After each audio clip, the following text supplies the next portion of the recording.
ายดีเป็นไงพี่น้องเฮาสบายดีบ่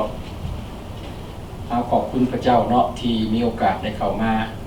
นมัสการสรรเสริญพระเจ้ารวมกันอยู่ใน The New Beginning ลาวเชียนแบปติสต์เชิร์ชแห่งนี้เนาะ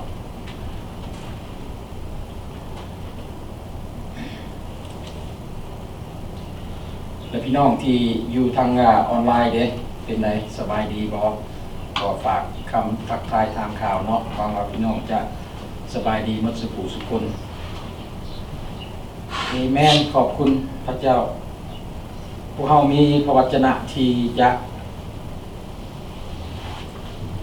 บรรยายสู่กันฟังในแต่ละอาทิตย์ฉะนั้นก่อนที่พวกเราจะได้ฟังคำเทศนาในวันนี้ให้พวกเราได้เตรียมจิตเตรียมใจโดยการอธิษฐานอ่อนน้อมต่อองค์พระผู้เป็นเจ้าของพวกเราเนาะเพื่อพระเจ้าจะได้ช่วยพวกเรา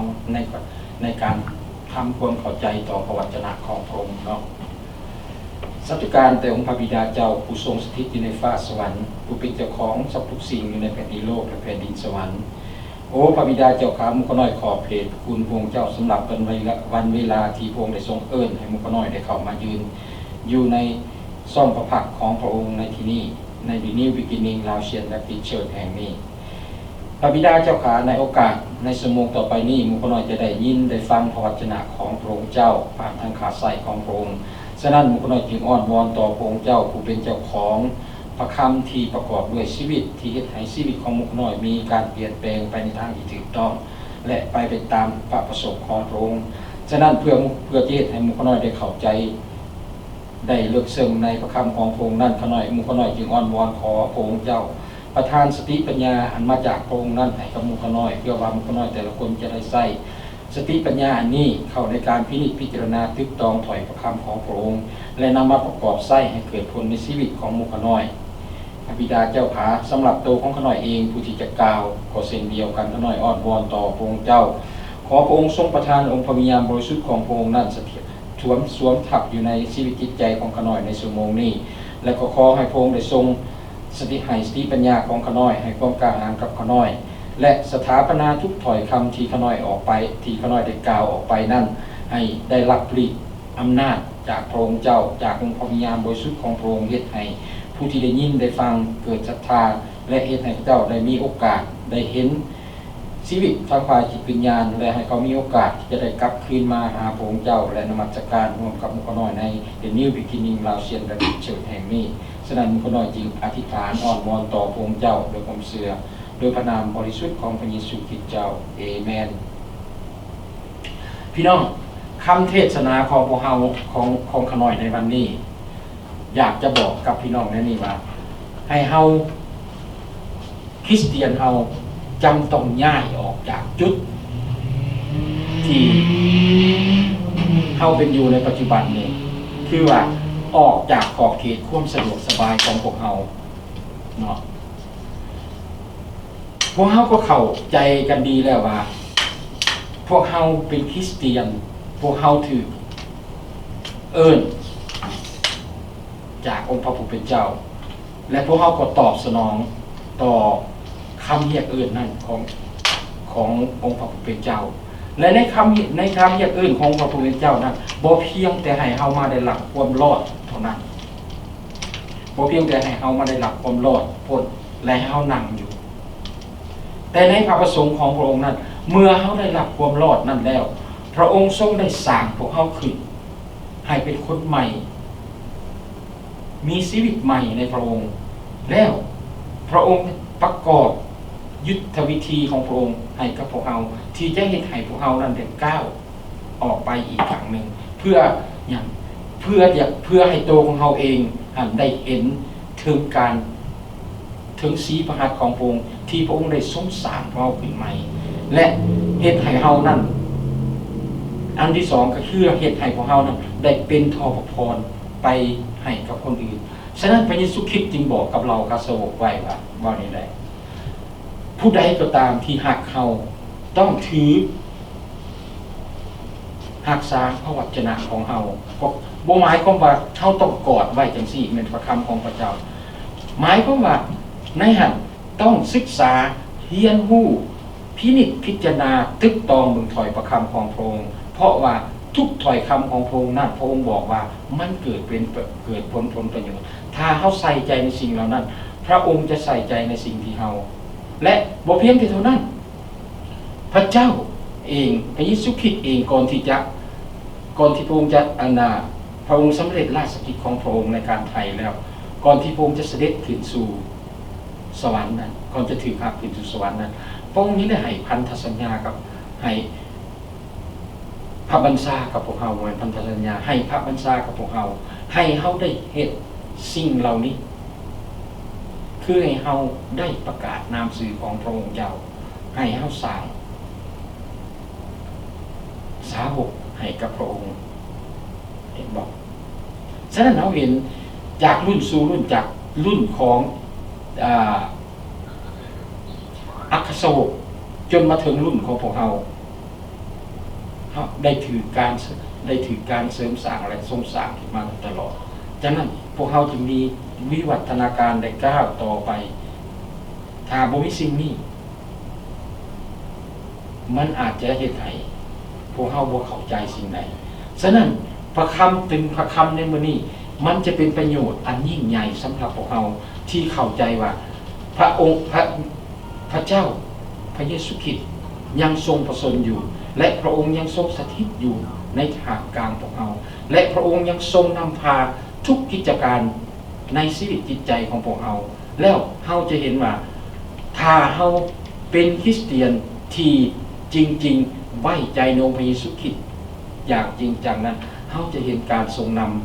ำของพระองค์ขององค์พระวิญญาณบริสุทธิ์ให้พี่น้องได้เปิดปึ้มไปใน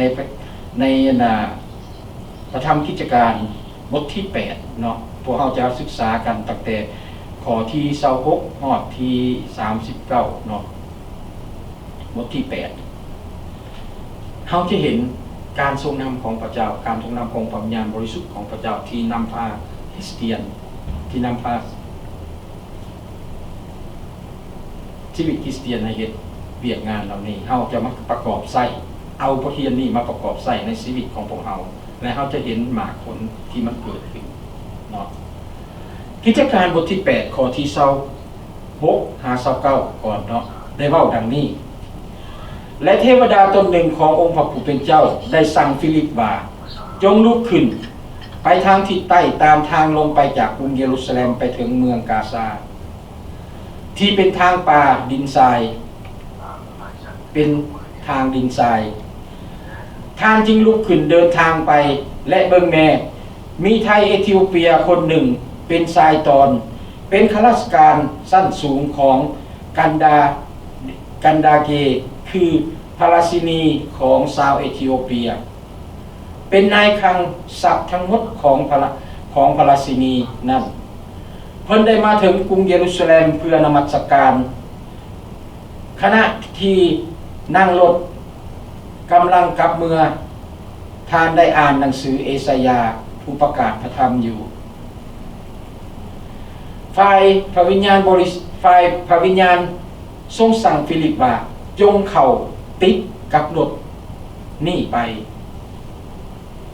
พี่น้องที่รักเมื่อข้างธมิตรที่เราได้เห็นฟิลิปที่ปรากฏขึ้นในบนนี้เป็นข้างธมิตรที่เอาหู้จักกับเพิ่นซึ่งในหู้ในนามของผู้ประกาศข่าวประเสริฐในกิจเราจะเห็นฟิลิปในบทที่6ในกิจการบทที่6ในระหว่างที่พวกอัครสาวกได้จัดตั้งให้มีผู้ดูแลค้นหาผู้ดูแล7คนเพื่อจะมาซอยในงานเสิร์ฟอาหารให้กับปนันนาแม่หมายยิ่งแม่หมายนะเนาะเพิ่นได้สอบหาข้าเจ้าได้สอบหาคน7คนที่มีชื่อเสียงดีและก็เต็มด้วยพระวิญญาณบริสุทธิ์และมีสติปัญญาที่ถูกเลือกมาให้รับใช้ในการแจกจ่ายอาหารแก่หญิงใหม่ฟิลิปเป็นผู้หนึ่งในบุคคลเหล่านี้ได้ถูกเลือกย้อนความศรัทธาของกลุ่มชนของกลุ่มสมาชิกของเพิ่นในเวลานั้น และย้อนด้วยความดีและเราก็เต็มไปด้วยพระวิญญาณบริสุทธิ์เขาเชื่อในสิ่งเหล่านั้นฉะนั้นการหับไส้ในโบสถ์ภายในโบสถ์ในคริสตจักรจึงถือขับเคลื่อนไปในทิศทางที่ถูกต้องเฮาเห็นอย่างในวันนี้เมื่อใดก็ตามหากผู้หับไส้ของพระเจ้าเข้าใจถึงการทรงนำของพระเจ้าเข้าใจถึงการทรงนำขององค์พระวิญญาณบริสุทธิ์การขับเคลื่อนโบสถ์มันจะขับเคลื่อนไปในทางที่ถูกต้องถ้าผู้นำของโบสถ์มีจิตใจที่อยากอวดอ้างว่าตัวเองเป็นผู้นำโบสถ์ได้ดีได้อย่างการขับเคลื่อนมันจะเกิดปัญหานี่ได้แสดงให้เห็นว่าเมื่อตั้งขึ้นมาแล้วการขับเคลื่อนของคริสตจักรนั้นมันเป็นไปในทางที่ถูกต้องตามพระประสงค์ของพระเจ้าความขัดแย้งภายในได้รับการแก้ไขดัดแปลงแก้ไขฟิลิปได้รับไส้ด้วยความเคารพนับถือพระเจ้าดังนั้นมันจึงบ่แปลกใจเลยที่ในลูกาผู้ที่บันทึกพระธรรมกิจการนี้เมื่อฟิลิปได้เชื่อฟังคำแนะนำของทูตสวรรค์จึงยกคำนี้บอกว่าทูตสวรรค์บอกให้กับฟิลิปเฮาเห็นฟิลิปเชื่อฟังทูตสวรรค์เดินทางจากเยรูซาเล็มไปกาซาเรามีความกระตือรือร้นเชื่อฟังการนำพาของพระวิญญาณเราพบพ่อคนต่างชาติต่างประเทศในบนเส้นทางนั้นเส้นเดียวกับหลายๆคนในสมัยของพวกเราในทุกมือนี้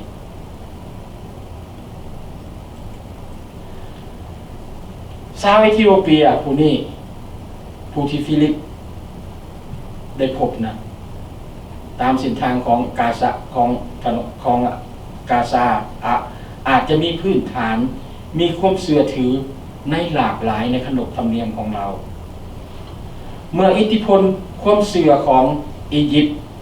ต่อความเชื่อของพวกแอฟริกามีอิทธิพลสูงชาวเอธิโอเปียนั้นอาจจะรู้เกี่ยวกับพระเจ้าแห่งดวงอาทิตย์และการนมัสการของฟาโรห์ศาสนาพื้นเมืองของข้าเจ้านั้นอาจจะมีเกี่ยวกับผีศาจและความเชื่อนี่อาจจะเป็นส่วนหนึ่งของประสบการณ์ที่คนเชื่อคนนี้ได้นับถือได้เชื่อถือแต่ถึงอย่างไรก็ตามเหตุผลบางอย่างในประคำนี้เอาเห็นมา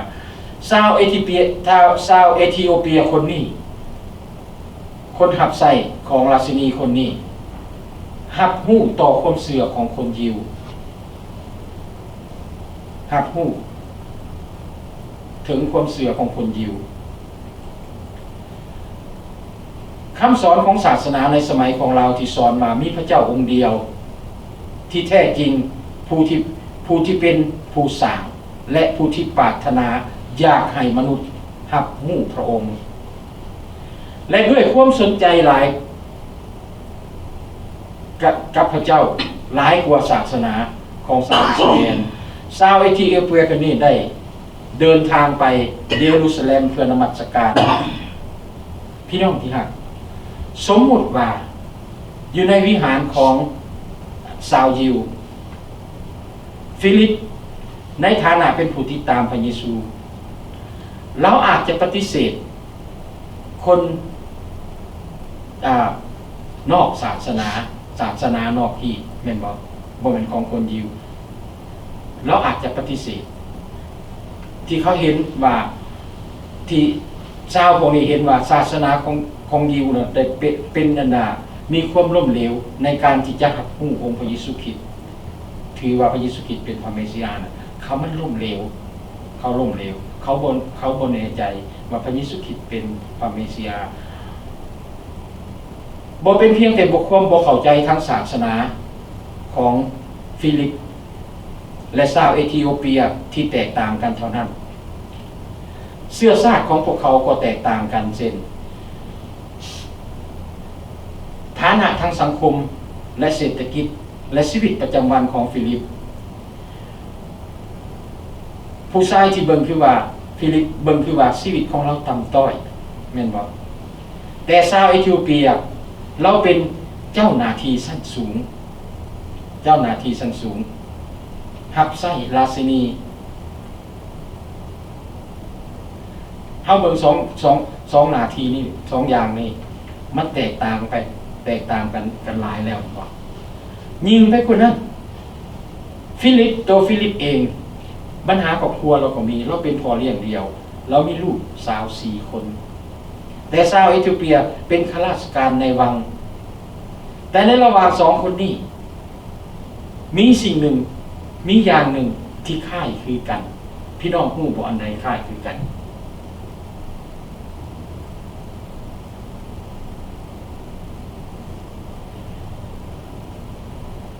สิ่งที่คล้ายคือกันฟิลิปฮู้ว่าชาวเอธิโอเปีย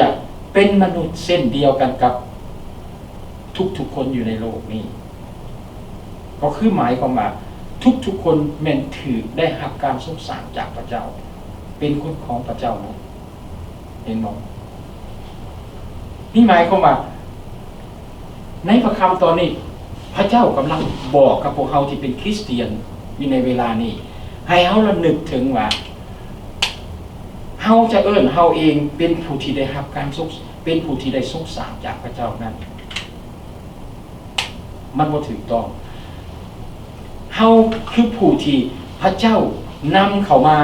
และทรงสร้างขึ้นใหม่อีกครั้งหนึ่งหลังจากความล้มเหลวของอาดัมและเอวาได้บ่เชื่อฟังตรงพระผู้เป็นเจ้าแล้วบัดนี้เฮาตัดสินใจต้อนรับเฮาได้ถูกสร้างขึ้นใหม่ฉะนั้นคนพวกนั้นก็คือคนเดียวกับของพวกเฮาพระเจ้ายังหักเขาพระเจ้าจึงบอกกับพวกเราว่า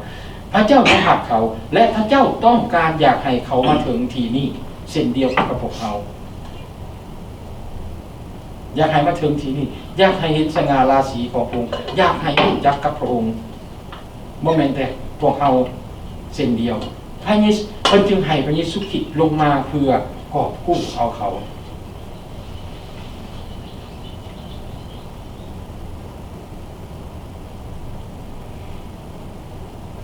โดยที่พระเยซูคริสต์เองบ่ได้สนใจต่อความแตกต่างทางศาสนาวัฒนธรรมหรือสังคมหรือเศรษฐกิจหรือชนชาติชนเผ่าเห็นบ่เป็นมนุษย์อันเดียวกันฟิลิปได้เชื่อฟังพระผู้เป็นเจ้าและเข้าไปหาชายเอธิโอเปียคนนั้นในรถม้าเพื่อแบ่งปันข่าวประเสริฐกับเราข่าวประเสริฐที่พวกเฮาได้ประกาศในทุกที่ทุกบอนทุกประเทศทุกชนเผ่าชนชั้น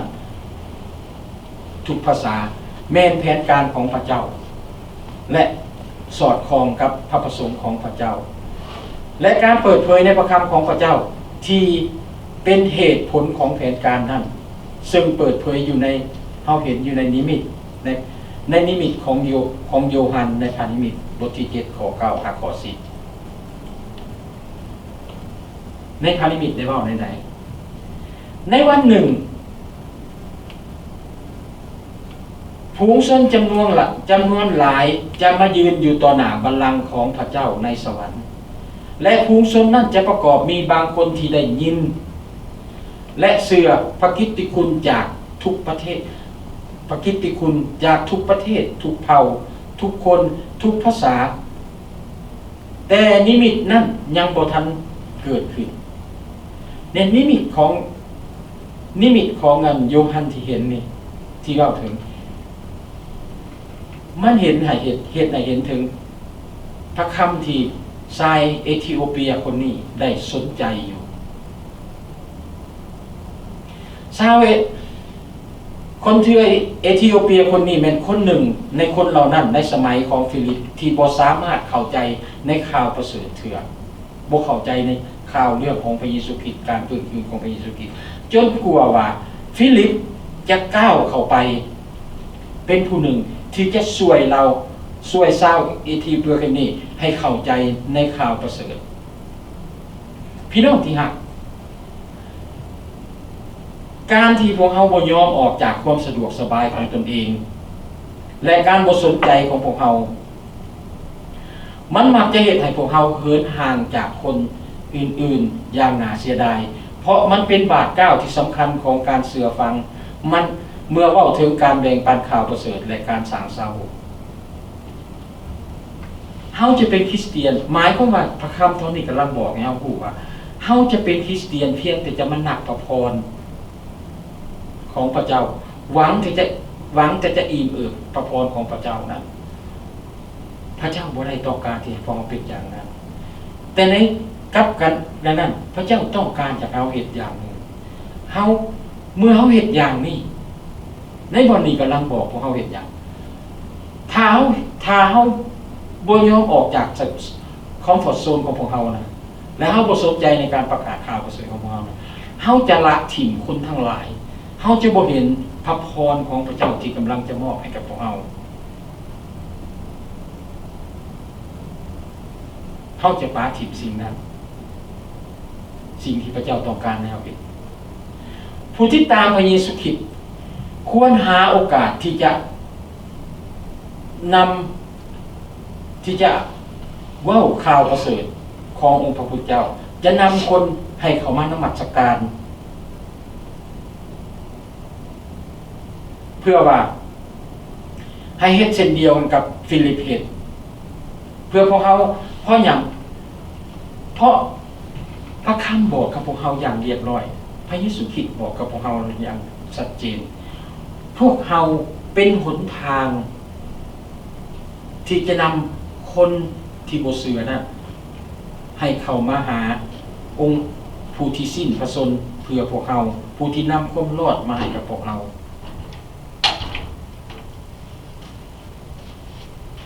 เมื่อเราเห็นอย่างนั้นมันแสดงให้เห็นอย่างมันแสดงให้เราเห็นถึง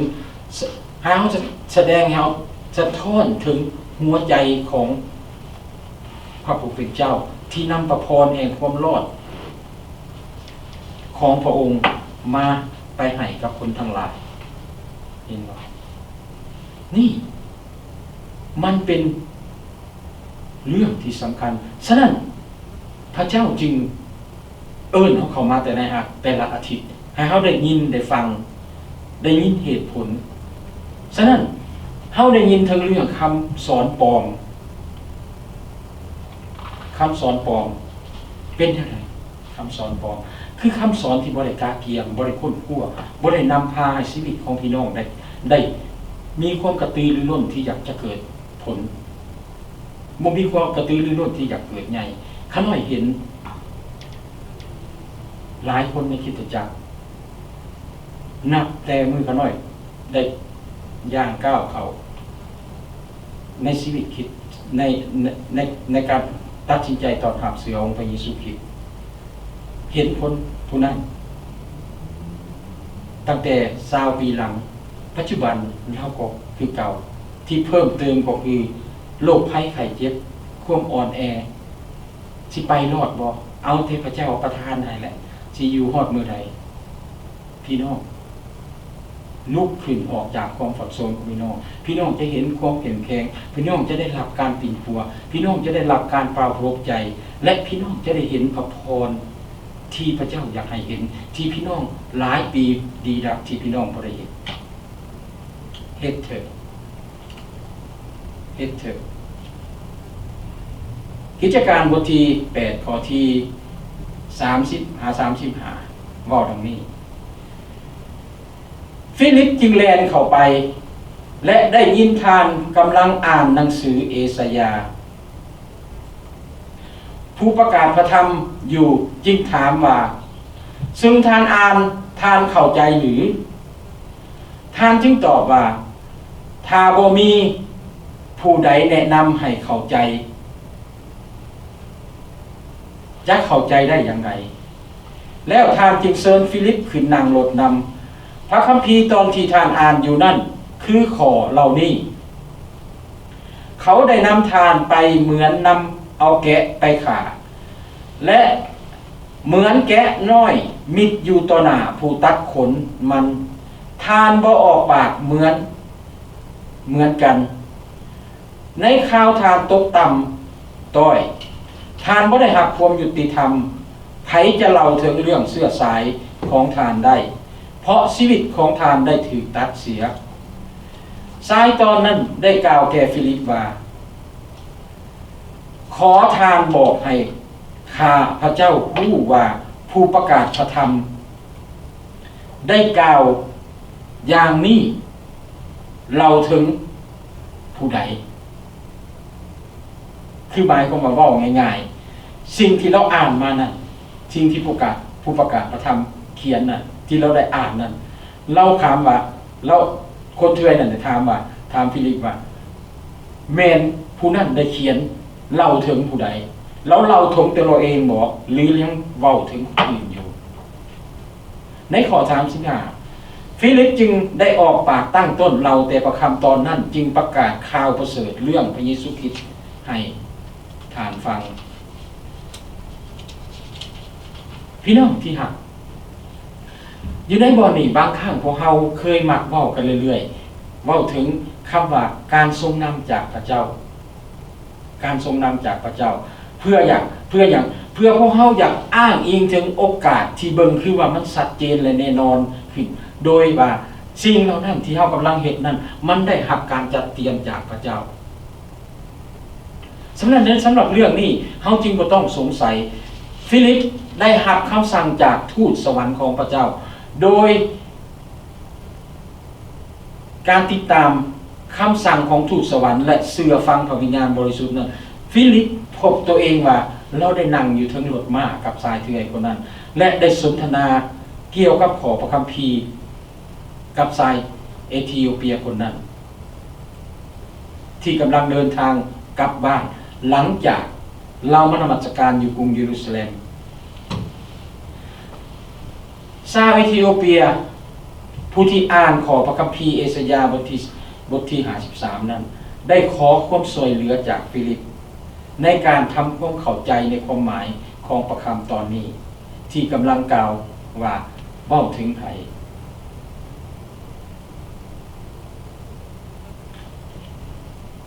โดยประคำได้กล่าวได้ใช้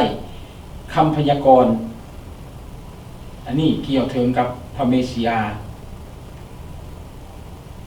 เว้าถึงการทนทุกข์ทรมานในการที่พระองค์ได้มาทนทุกข์ทรมานเพื่อบาปของมนุษย์ฟิลิปได้บอกกับชาวเอธิโอเปียนั้นว่าเป็นอย่างนี่เป็นข่าวดีเกี่ยวกับพระเยซูคริสต์เป็นข่าวเรื่องของพระเยซูคริสต์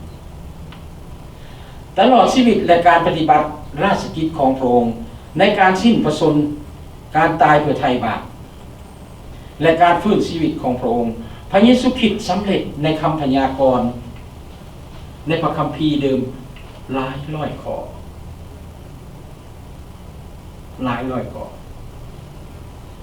พี่น้องที่รักในฐานะที่เป็นคนต่างดาวและเป็นคนเถื่อยชาวเอธิโอเปียได้กลายเป็นผู้ที่เชื่อและต้อนรับและได้รับถือต้อนรับเข้าสู่ครอบครัวของพระเจ้านี่ก็ถือว่าเป็นการสำเร็จต่อคำพยากรณ์ในพระคัมภีร์เดิมหลายร้อยปีหลังจากพระเจ้าได้กล่าวผ่านทางอิสยาห์คำพยากรณ์ตัวนี้พวกเขาเห็นคำสัญญาของพระองค์กลายเป็นความจริงอยู่ในกิจการบทที่8นี้เมื่อเรามาเรียนบทที่8เรียนบทที่53เขาเห็นสิ่งเหล่านี้บอนที่ฟิลิปได้แนะนำคนเทือยเอธิโอเปียนี่ให้มาหาพระเยซูคริสต์เมื่อฟิลิปพบกับชายคนนั้นที่กำลังอ่านจากหนังสือเอสยาห์ถึงคนอื่นๆแม่นผู้ใดจากบรรดาประชาชนที่กำลังถือนำร่วมเข้ามากันพี่น้องที่รักอย่าให้พวกเขาได้พลาดบทบาทของฟิลิปในเรื่องนี้เราเป็นผู้ที่หับไส้ที่ทอมตัวที่อาศัยอยู่ในเยรูซาเล็มมีความสามารถในการเปิดเผยแผนการประวัติศาสตร์ของความรอดต่างๆได้เฮาอย่าพลาดโอกาสจะมีเราเฮ็ดได้แนวใด มี4อย่างที่เราเห็นอยู่ในคัมภีร์ที่เราเห็นอันที่1ฟิลิปเชื่อข่าวประเสริฐเกี่ยวกับพระเยซูคริสต์และตอบสนองต่อการเรียกร้องให้ติดตามองค์พระเยซูคริสต์แล้วบ่เพียงแต่ว่าโอ้ย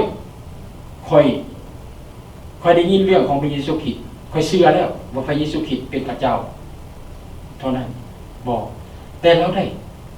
ตอบสนองต่อการทรงเอื้อนของพระเจ้าเราติดตามพระเจ้าอันที่2ฟิลิปได้ศึกษาพระคำของพระเจ้าดังนั้นเขาเห็นในขอพระคัมภีร์ในตัวนี้ในบทเรียนตัวนี้ของเราเห็นเราจึงสามารถช่วยคนอื่นให้เข้าใจพระคำของพระเจ้าพระประสงค์ของพระเจ้าความตั้งใจของพระเจ้าเพื่อคนนั้นที่เป็นอย่างเพื่อคนนั้นจะได้เข้าใจและหันกลับมาหาพระเจ้าเห็นบ่ฟิลิปเฮ็ดสิ่งเหล่านี้ศึกษาพระคำของพระเจ้าเพื่อช่วยคนอื่นฟิลิปเชื่อฟังที่จะปฏิบัติตามการนำพาขององค์พระผู้เป็นเจ้าอันที่3ในชีวิตของเราและอันที่4ฟิลิปกระตือรือร้นที่จะบอกคนอื่นเกี่ยวกับข่าวประเสริฐที่เปลี่ยนแปลงชีวิตของเราเมื่อฟิลิปได้รับข่าวประเสริฐของพระเยซูคริสต์ชีวิตของฟิลิปมีการเปลี่ยนแปลงเห็นบ่ดังนั้นในขณะที่ฟิลิปถูกใช้โดยพระวิญญาณของพระเจ้าในวิธีที่เป็นเอกลักษณ์เพื่อเฮ็ดให้คำพยากรณ์ของในพระคัมภีร์เดิมนั้นสำเร็จและทรงข่าวประเสริฐนั้นไปและทรงข่าวประเสริฐในยุคเริ่มต้นในพระบัญชาขององค์พระเยซูคริสต์นั้นประสบผลสำเร็จบทบาทของฟิลิปในการแบ่งปันข่าวประเสริฐให้กับชาวเอธิโอเปียแม่นบทบาทที่พวกเฮาทุกคนที่เป็นคริสเตียนควรที่จะเรียนรู้และปฏิบัติตามเพื่อพวกเฮาจะได้เป็นผู้หนึ่งที่เอิ้นว่าโอบกอดโอบกอดหมายความว่าเป็นไดคือเฮาจะได้สามารถช่วยเอาคนอื่นผู้ที่อยู่อ้อมข้างพวกเฮาให้เข้ามาหาองค์พระผู้เป็นเจ้าเหมือนกับฟิลิปได้ช่วยชาวเอธิโอเปียนี่ผู้ที่บ่ฮู้บ่เข้าใจครบถ้วนเกี่ยวกับพระเจ้าองค์เทียงแท้แล้วเข้าใจได้รู้จักว่าพระเจ้าองค์เทียงแท้แต่ว่าในความเทียงแท้ของพระองค์เฮ็ดอย่างไงเรายังบ่ได้เหมือนเห็นบ่หรือว่าเรามีความสับสนเกี่ยวกับวิธีที่จะมีความสัมพันธ์กับพระเจ้าเราสิเข้ามาหาพระเจ้าในใดเราจะมีความสัมพันธ์กับพระเจ้าในใดถ้าเขาบ่รู้จักพระองค์พวกเขาจะใช้เวลานิรันดรคนที่รู้จักพระองค์นั้นเขาจะใช้เวลานิรันดรที่แยกออกจากพระองค์และความที่ตามมาคือใดคือเขาจะได้แบกหาบผลสะท้อนของความบาปของเขาอยู่ในนรกบทบาทของพวกเขาแม่นหยังพี่น้องคริสเตียนว่าบทบาทของพวกเขาแม่นเพื่อช่วยพวกเขาให้รู้ว่าพวกเขาสามารถในขณะที่เขามีชีวิตอยู่นี่เขาสามารถมีความสุขสื่นยินดีกับพระเจ้าเขาสามารถอยู่ในที่ประทับของพระเจ้าเขาสามารถอยู่ในการทรงนำของพระเจ้าและเขาสามารถที่จะไปสวรรค์ของพระเจ้าได้แนวใดพวกเขาสามารถที่จะเฮ็ดหน้าที่ง่ายๆคือฟิลิปเฮ็ดได้4อย่างคือการที่เฮาควรจะเฮ็ดก่อนอื่นหมดคือหยังคือเฮาต้องเชื่อว่าข่าวประเสริฐเกี่ยวกับพระเยซูคริสต์นี่แม่นความจริงถ้าฮู้ว่าข่าวประเสริฐเกี่ยวกับของพระเยซูคริสต์เป็นความจริงเป็นเรื่องจริงๆแท้ๆนะเฮาจะต้องมีจิตใจฝังไว้อยู่ข้างในว่าเฮาอยากให้คนอื่นได้เห็นสิ่งเหล่านี้และเฮาก็ตอบสนองในการติดตามพระองค์ในการติดตามพระองค์พวกเฮาเฮ็ดหยังคือพวกเฮาต้องการอยากให้คนอื่นเป็นสานุสิทธิ์ของพระองค์อยากให้เขาเจ้าได้เรียนรู้สิ่งเหล่านี้แล้วเขาจะเฮ็ดจังไดเพื่อจะช่วยคนเหล่านี้ให้ติดตามพระเยซูคริสต์อันที่2พวกเราควรศึกษาพระคำของพระเจ้าอันนี้เขาน้อยเคยเว้าและเคยอยู่นู้นพี่น้องเรื่อยๆเราจะต้องศึกษาพระวจนะของพระเจ้าเพื่อหยัง บ่แม่นว่าเพื่อให้พวกเฮามีความสามารถเทศนาได้เพื่อเฮาจะยืนอยู่ต่อหน้าสมาชิกอยู่ในโบสถ์ได้สอนเขาเจ้าว่าเฮาเป็นผู้หนึ่งที่สำคัญที่เป็นสามารถเป็นครูบาอาจารย์สอนคนอื่นได้พี่น้องอันนั้นก็ดีอยู่แต่ว่าสิ่งสำคัญไปกว่านั้นมันเป็นอันใดเพื่อพวกเราจะสามารถช่วยคนอื่นให้เข้าใจเรื่องความจริงของพระเจ้าเรื่องความจริงขององค์พระเยซูคริสต์เรื่องความจริงของความรอดพ้นว่าเฮาเฮ็ดวิธีใดเฮาจริงๆได้ถ้าเฮาบ่เข้าใจเรื่องนี้เฮาจะช่วยคนอื่นได้แน่ใด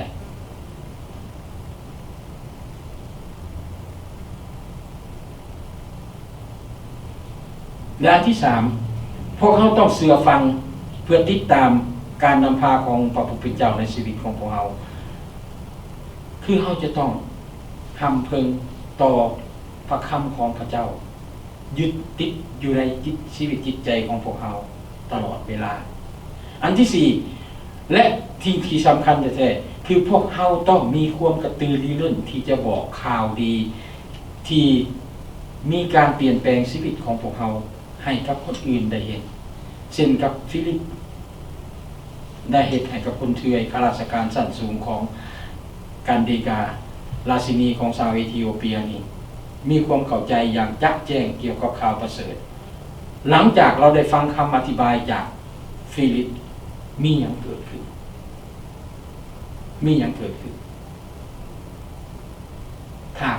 ถ้าคนที่ได้ยินจากปากของพวกเราสามารถถ้าเฮามีพระคำของพระเจ้าเฮาเข้าใจพระธรรมของพระเจ้าอย่างชัดเจนเหมือนกับฟิลิปบอกกับชาวเอธิโอเปียคนนี้มีอย่างเกิดขึ้นชาวเอธิโอเปียคนนี้มีความตั้งใจมีการตัดสินใจที่จะต้องหักบัพติศมาเข้าส่วนในองค์พระผู้เป็นเจ้าพี่น้องที่หักถ้าพวกเฮาแบ่งปันพระกิตติคุณของพระองค์ผู้เป็นของพระองค์พระผู้เป็นเจ้าอย่างสัตย์ซื่อคือกับฟิลิปได้แบ่งปันให้กับชาวเอธิโอเปียนี้คำทำนวยของเอสยาห์ก็จะปรากฏเป็นจริงในชีวิตของพวกเราจะเห็นผู้คนภายนอกหันมาหาองค์พระเยซูคริสต์เจ้าละขึ้นเรื่อยๆและคนเหล่านั้นก็จะได้รับต้อนเข้าสู่ราชอาณาจักรของพระเจ้าจะได้เข้าเป็นส่วนหนึ่งของเดียวกับพวกเราคนที่บ่มีครอบครัวได้รับการเลี้ยงดูและกลายเป็นครอบครัวของพระเจ้าเห็นบ่พี่น้องเฮาเห็นว่าหลายสิ่งหลายอย่างพันธกิจของพระเจ้าที่บ่ก้าวไปนั้นมันยังสตาร์ทมันยังข้างคาอยู่ในตัวของพวกเราที่เป็นคริสเตียนที่เรายังบ่มีความกระตือรือร้นที่จะก้าวออกไปเห็นถ้าเราเห็นโดยการทรงนำของพระวิญญาณบริสุทธิ์ของพระเจ้าช่วยเราถ้าเราใจบ่กล้าให้เราอธิษฐานทุกเช้าทุกแรงว่าในชีวิตในวันนี้ที่ข้าน้อยดำรงชีวิตอยู่ในโลกนี้ในเมื่อนี้เมื่อข้าน้อยเดินทางไปทางใดก็ดีเมื่อข้าน้อยพบคนที่เป็นชนชาติเดียวกันกับข้าน้อยที่ข้าน้อยสามารถเว้าเข้าใจกันได้ขอข้าน้อยได้มีโอกาสได้แบ่งปันเรื่องของพระองค์กับเขาแล้วพระเจ้าจะช่วยเราพี่น้องและเราจะเห็นพระพรที่มันจะเกิดขึ้นคือการตัดสินใจของพระเจ้าเนาะกิจการบทที่8ข้อที่36หา38หา38เนาะเรียกว่าแบบนี้เมื่อเขากำลังเดินทางไปก็มาถึงบ่อนที่มีน้ำบ่อนหนึ่งชายตอนจึงเว้าว่าเบิ่งแม่น้ำอยู่ที่นี่มีอันใดขัดขวางข่อยบ่ให้ข้าพเจ้าหักบัพติศมาฝ่ายฟิลิปจึงตอบว่าถ้าทานเต็มใจเชื่อก็หักได้ชายตอนจึงตอบว่าเฮาเชื่อว่าพระเยซูคริสต์ทรงเป็นพระบุตรของพระเจ้านี่เป็นคำยืนยันที่แน่นอน แล้วทานได้สร้างให้หยุดรถฟิลิปกับซายตอนได้พร้อมกันลงไปในน้ำฟิลิปจึงให้ทานหับบัพติศมาพี่น้องที่หักโดยการทรงนำของพระเจ้าเจ้าหน้าที่ข้าราชการชั้นสูงกันดาเกของของพระราชินีแห่งเอธิโอเปียได้ยินข่าวประเสริฐเรื่องพระเยซูคริสต์จากฟิลิปแล้วเราได้ตอบสนองในใดเราตอบสนองเราขอห้องให้ฟิลิปหักบัพติศมาให้เราการประกาศข่าวประเสริฐของฟิลิปต้องรวมไปถึงการเรียกห้องให้ต้องมีการตอบสนองโดยการหักบัพติศมา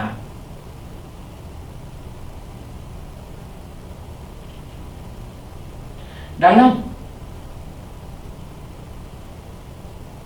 ผู้ที่อ่านประคำตัวนี้ในข้อที่36จึงบอกกับว่าคนเอธิโอเปียคนนี้จึงบอกกับว่าเบิ่งแน่น้ำมีอยู่ที่นี่มีอันใดคัดของบ่คัดของบ่ให้ข่อยบ่ให้ข้าพเจ้าหักบัพติศมาบ่เราถามฟิลิปน้ำก็มีเพียงพอแล้วมีอย่างอีกแน่ที่จะคัดของข่อยที่จะบ่ให้ข่อยหักบัพติศมาชาวเอธิโอเปียคนนี้เข้าใจถึงความต้องการชีวิตนิรันดรของเราว่าเราจะต้องเฮ็ดอันใดก่อนหลังจากที่เราตัดสินใจแล้วเราต้องหักบัพติศมาเป็นอย่างการหักบัพติศมาจึงเป็นการตอบสนองที่ถูกต้องและจำเป็นต่อข่าวประเสริฐพระคัมภีร์ได้สอนพวกเราว่าการกระทำอันนี้มันเป็นสัญลักษณ์เป็นเครื่องหมายที่บอกถึงการเชื่อไว้วางใจและการมอบถวายตัวของเราเองต่อองค์พระเยซูคริสต์เจ้าการบัพติศมาแม่นบาป9ทมิตร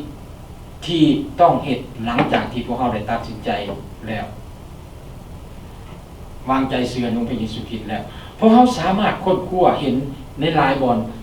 ในทัศนะต่างๆของการที่เพิ่นเว้าถึงการหักบัพติศมาอยู่ในหนังสือกิจการเช่นขน้อยบ่ได้โคตรมาหมดแต่ขน้อยเอามาเพียงแต่อันเดียวคือขน้อยเอาอยู่ในบทที่2ข้อที่37-58มันมีอยู่ในกิจการบทที่2ข้อที่37-38บทที่41ข้อ9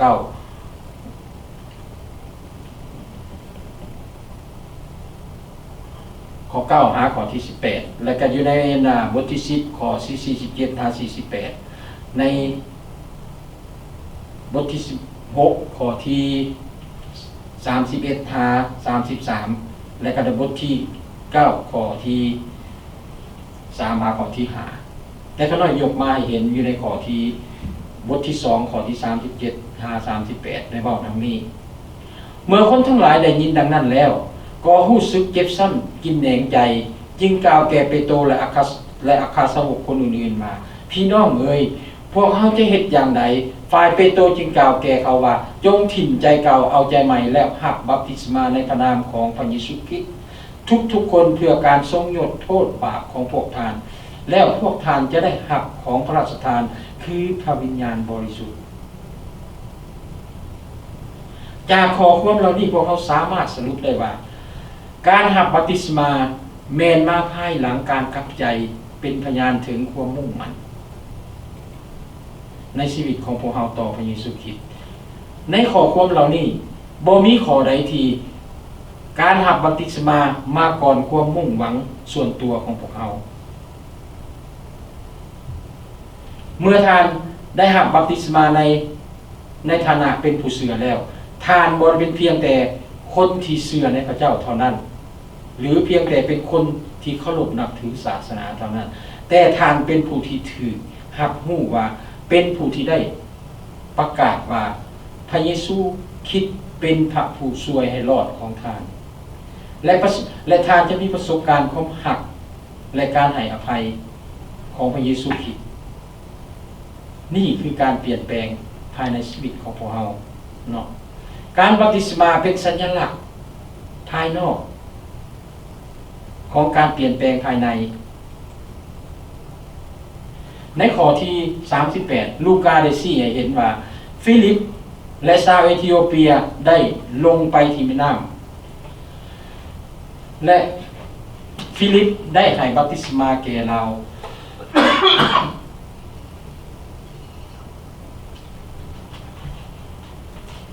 ได้ให้บัพติศมาแก่เรา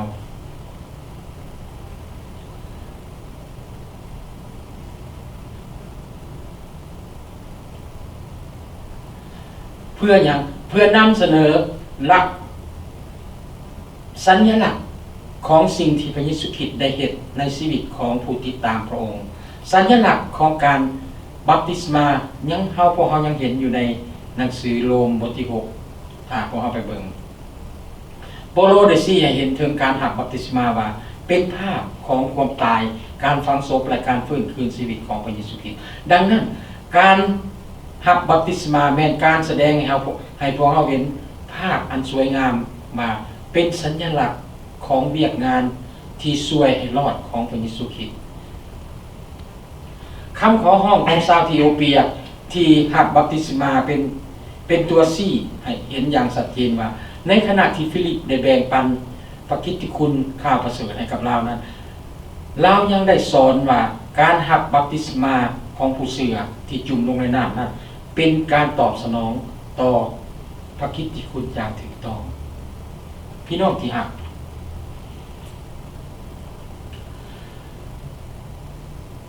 เฮาเห็นอยู่ในบทเรียนตัวนี้ที่พระเจ้ากำลังอยากให้เฮา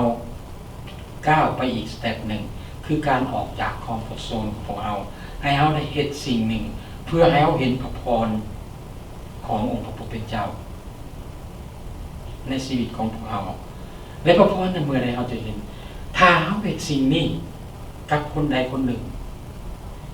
เฮาสามารถช่วยคนใดคนหนึ่งให้เข้ามาถึงสิ่งเหล่านี้เฮาจะเห็นความเติบโตของเฮาอันหนึ่งอันสองเฮาจะเห็นพระพรของเฮาที่พระเจ้าได้เฮ็ดให้กับเฮาจะเฮ็ดให้เฮามีความอิ่มเอิบฉะนั้นมันเป็นไปบ่ได้ถ้าเฮาจะออกจากคอมฟอร์ตโซนของพวกเฮาโดยที่เฮาบ่ฮู้สิ่งใดฉะนั้นพระเจ้าเรียกร้องให้เฮาต้องได้เรียนศึกษาพระวจนะของพระองค์เพราะอยู่ในนั้นเพิ่นบอกอย่างพระเยซูคริสต์บอกผู้ใดก็ตามที่หักเฮาจะต้องถือรักษาถ้อยคำของเฮาบ่แม่นเฮามาถือปึ้งนี่ยาวละเฮาค้นคว้าศึกษาถึงแก่นในของพระคำของพระเจ้าแล้วชีวิตของพวกเราจะได้รับพระพรนี่ดังที่พวกเราเห็นอยู่ในพระคำตอนนี้มันบ่เป็นเรื่องง่ายแม่นบ่พี่น้องฟิลิปแลนอยู่ในดินทรายแลนเข้าไปกับรถมาเฮาจะได้ยินได้อย่างไรถ้าเป็นลองแลนมึงดูเฮาคือได้ยินเสียงของเฮาเศร้าเองนี่ก็พอแห้งแล้วสิได้ยินเสียงของผู้นั้นอ่านบ่แม่นเราสิอ่านคือห้องแห้งๆแม่นบ่แต่เป็นหยังเราฟิลิปได้ยินเพราะการทรงนำของพระเจ้าให้เราเห็นฉะนั้นพี่น้องอย่าตกใจในสิ่งเหล่านี้อย่าย่านในสิ่งเหล่านี้ที่เฮาจะกล้าออกที่เฮาจะเห็นสิ่งเหล่านี้ถ้าเฮาบ่กล้าอธิษฐานต่อพระผู้เป็นเจ้าแล้วก้าวไปพระเจ้าจะช่วยเฮาและพระเจ้าจะเฮ็ดให้คำทำนายของเอสยาปรากฏเผยเป็นจริงในชีวิตของพวกเราเอเมนขอบคุณพระเจ้าขอพระเจ้าอวยพรให้พวกเราใจอธิษฐานผิดสาธุการเติมพระบิดาเจ้าขอพระเดชพระคุณพระองค์เจ้าสำหรับทุกพระคำในวันนี้ขอให้พระคำนี้จุกติดต่อจงอยู่ในจิตใจของข้าน้อยหลายข้าน้อยได้พินิจพิจารณาและศึกษาและคำพึงอยู่ตลอดเวลาเพื่อชีวิตของข้าน้อยจะได้เป็นทอพระพรไปถึงคนอื่นพระบิดาเจ้าขาในวันนี้หมู่ข้าน้อยก็ได้สิ้นสุดจากการนมัสการและจะแยกย้ายกันกลับบ้านก็ขอให้พระองค์ได้ทรงสถิตอยู่ในหมู่ข้าน้อยในอาทิตย์ต่อไปที่หมู่ข้าน้อยทำมาหากินบ่ว่าจะเฮ็ดสิ่งใดก็ดีก็ขอให้อยู่ก็ขอให้ทุกสิ่งอย่างได้รับพระพรจากพระองค์เจ้าและก็ขอให้หมู่ข้าน้อยได้มีโอกาสและเวลาได้เข้ามาสรรเสริญถวายพระเกียรติแด่พระองค์เจ้าในอาทิตย์ต่อไปฉะนั้นหมู่ข้าน้อยจึงอ้อนวอนและอธิษฐานด้วยความเชื่อด้วยพระนามบริสุทธิ์ของพระเยซูคริสต์เจ้าเอเมนขอบคุณพระเจ้าเนาะ